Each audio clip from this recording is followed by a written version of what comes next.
মক্কা থেকে আবার হয়ে গেলেন আমার হোসেন রওনা। চলে আসলেন, বাবারে মনে করেছিলেন যাবেন কুফাতে, কিন্তু কুফায় যাওয়া হলো না। তার আগে ওই বেঈমানেরা জালিমেরা কোহেজিসাম পাহাড়ে আটক করে দিয়েছিল আমার হোসেন আকাকে। যেই বিষয় আপনাদের সামনে বলেছি বাবারে, আমার হোসেন আকা ওই কারবালার ময়দানে সব জিনিসগুলো নিয়ে চিঠিটাকে যখন খুলেছে, চিঠিটার মধ্যে যেন লেখা আছে, আব্বা গো আব্বা, আপনি আমারে কথা দিয়েছিলেন, বলেছিলেন আব্বা যে আমারে নিয়ে চলে যাবেন মদিনা থেকে। ওগো আব্বা, আজ কতদিন হয়ে গেল, আব্বা কেন আমারে নিয়ে গেলেন না? আপনার কি মায়া নাই, দয়া নাই অন্তরে? আমি একাই মদিনার মতো জায়গাতে একা একা রয়ে আছি, কেমন আমারে লাগে বলেন আব্বা? এতদিন হয়ে গেল, একবারও নিয়ে গেলেন না, আমারে খবরও নিলে না আব্বা। আব্বা গো, আমার যা আছে আছে, আমি যে অবস্থাতে আছি, তবে আব্বা একটা কথা বলি আব্বা গো, এই দেখেন আজকের দিনে আপনি কি অবস্থায় কোথায় আছেন আমার জানা নাই আব্বা। তবে দেখেন না, আমি বড় আশা নিয়ে, বড় মনের বাসনা নিয়ে, যে আমার আলী আসগর ভাইয়ের জন্য কয়েকটা খেলনা বানিয়েছি আব্বা। আব্বা গো, নিজের হাতে বসে বসে একা থেকে ভালো লাগে না মদিনাতে, আর তোমাদের ছেড়ে আমার যে আর ভালো লাগে না, যার ফলে ওগো আব্বা আমার ভাইয়ের জন্য একটা টুপি সুন্দর করে বানিয়েছি গো আব্বা। ওগো আব্বা, এই টুপিটা আমার আলী আসগর ভাইয়ের মাথায় দিতে গেলে কত ভালো লাগবে আব্বা। আমি তো নিজে চোখে দেখতে পাবো না, আমার নসিবে জুটলো না আব্বা, তুমি নিজে পড়াবে, পড়িয়ে দেখবে আমার আলী আসগর ভাইকে দেখতে কত সুন্দর লাগবে। আমার হোসেন আকা চিঠিটা পড়ছে, আর টস টস করে আমার নবীর নওয়াসা জানের জান হোসেনের চোখ দিয়ে টস টস করে পানি বয়ে যাচ্ছে। এ মুসলমান বাবা ভাইরা, কেন কাঁদবে না আমার হোসেন আকা? যেই হোসেন আকার কাছে মা সগরা চিঠি পাঠিয়েছে, আব্বার নিকটে চিঠি দিয়েছে, চিঠির মধ্যে লিখেছে, আব্বা তোমরা তো সবাই হয়তো ভালো আছো, আমার আলী আসগর ভাইও ভালো আছে, হয়তো আমার আলী আসগর ভাই অনেক বড় হয়ে গেল, দেখতে কত আরো সুন্দর হয়ে গেল। যে আলী আসগর নাই, যে আলী আসগরকে ওই জালিমেরা বেঈমানেরা নবীর কলমা পড়াও, তারা আজ আমার নবীর নওয়াসা, নবীর জানের জান কলেজার টুকরা সন্তানকে দুনিয়া থেকে বিদায় করে দিয়েছে। ওই আলী আসগর নাই পৃথিবীতে, যে আলী আসগরের জন্য টুপি বানিয়ে পাঠিয়েছে, আমার হোসেন আকার মেয়েটা বানিয়ে পাঠিয়েছে। আমার হোসেন পরে আর চোখ দিয়ে যেন টস টস করে যেন পানি বয়ে যাচ্ছে, অশ্রু বয়ে যায়। আমার হোসেন আকার যেন কলেজা ফেটে যাচ্ছে, বরদাস্ত করতে পারে না। আল্লাহর দরবারে আসমানের দিকে নজর উত্তোলন করে বলে, রব্বুল আলামিন মাবুদ, আজ আমি এমন কোন পরীক্ষার মধ্যে রয়ে আছি গো আল্লাহ, আমার কলেজার টুকরা সন্তান নাই বেঁচে, চিরতরে আমার কলেজার টুকরা আমার ছেড়ে চলে গিয়েছে। ওগো রব্বুল আলামিন, সেই আমার কলেজার টুকরা সন্তানের জন্য আমার মেয়েটা আজকে টুপি বানিয়েছে, আমার সন্তানের জন্য টুপি বানিয়ে পাঠিয়েছে। এই সন্তান আজ আমার নাই, আজ আমার চিরতরে আমার ছেড়ে চলে গিয়েছে। রব্বুল আলামিন,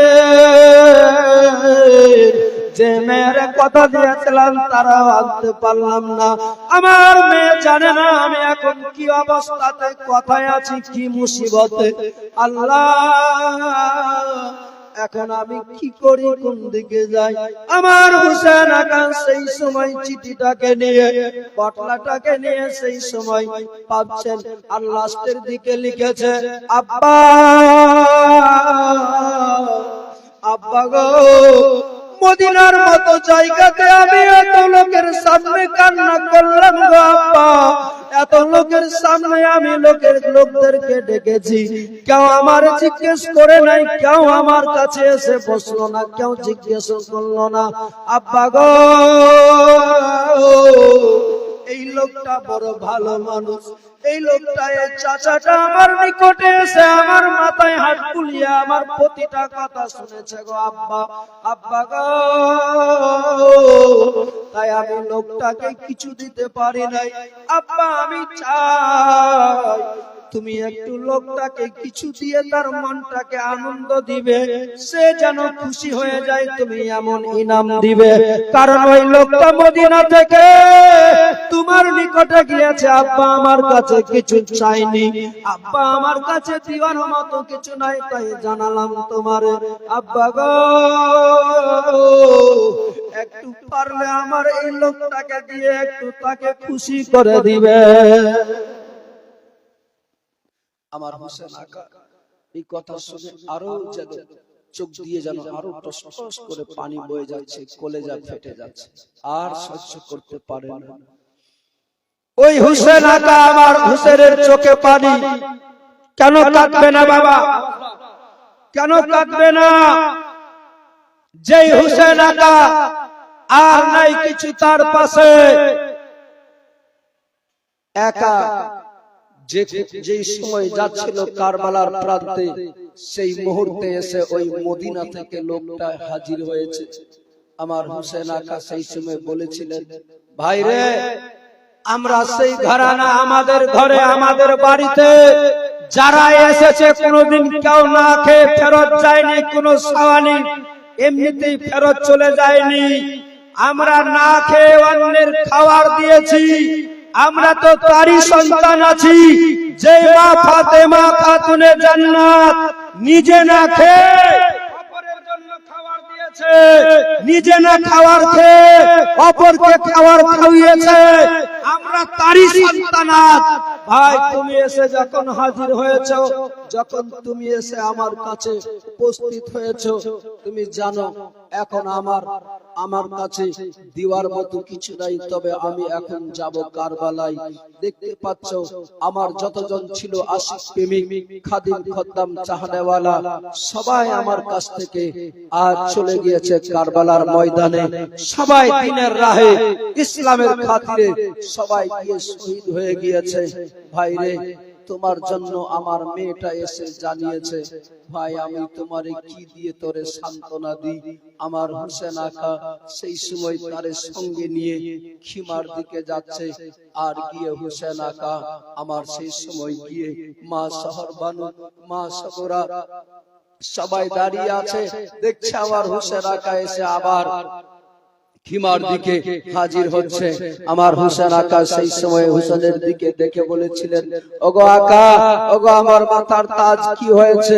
বলছে, জানো না আমার কলেজার টুকরা মেয়েটা, যে জানের জান মেয়ে ছিল, যে আজ সোনার মদিরাতে যারে রেখে এসেছি, সে আজ আমাদের জন্য কি পাঠিয়েছে জানো? তুমি শুনলে অবাক হবে। আমার নবীর নওয়াসা বলছেন, ওই লোকটাকে সঙ্গে করে নিয়ে দাঁড়িয়ে আছে। এ মুসলমান, নবীর নওয়াসার কাছে সেই মুহূর্তে দিওয়ার মতো ছিল না কিছু, কিন্তু তারপরেও আমার নবীর নওয়াসা হোসেন বলেন, ও শুনো আল্লাহর বান্দারে, যারাই আমার কাছে আমাদের নিকটে এসেছে কখনো যায়নি খালি হাতে, আজ তুমিও যাবে না আমার কাছ থেকে খালি হাতে। আজ আমার নবীর নওয়াসা কি দিচ্ছিলেন তার হাতে বলবো আপনাদের মাঝে।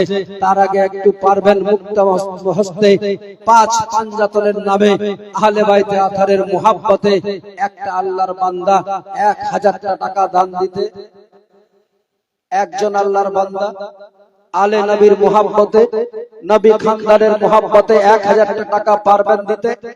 একজন এতগুলো লোকের মাঝে, এতগুলো লোকের মধ্যে, মাশাআল্লাহ, কি নাম? লালচান আলী। সুবহানাল্লাহ, নারে তাকবীর, নারে রিসালাত। লালচান আলী সাহেব 1000 টাকা দান করেছে। আল্লাহ যেন তিনার দানকে কবুল করে নেয়, আল্লাহ যেন তার মনস্কামনা পূর্ণ করে দেয়। মাওলা তাআলা দিয়েছে 1000 টাকা, মাওলা তার পৃথিবীতে বাড়িয়ে দিও মান সম্মান, তার আত্মীয় স্বজনকে দিও জান্নাতের মধ্যে স্থান। আলে নবী, নবী খানদানের হাত দ্বারা দোয়া হবে, সবার আমার আপনার নসিব চমকে যাবে, আমার আপনার বেড়া পার হয়ে যাবে ইনশাআল্লাহ তাআলা। লালচান ভাই দিয়েছে, আরো দেখবো 5 পাঞ্জাতনের নামে যে আহলে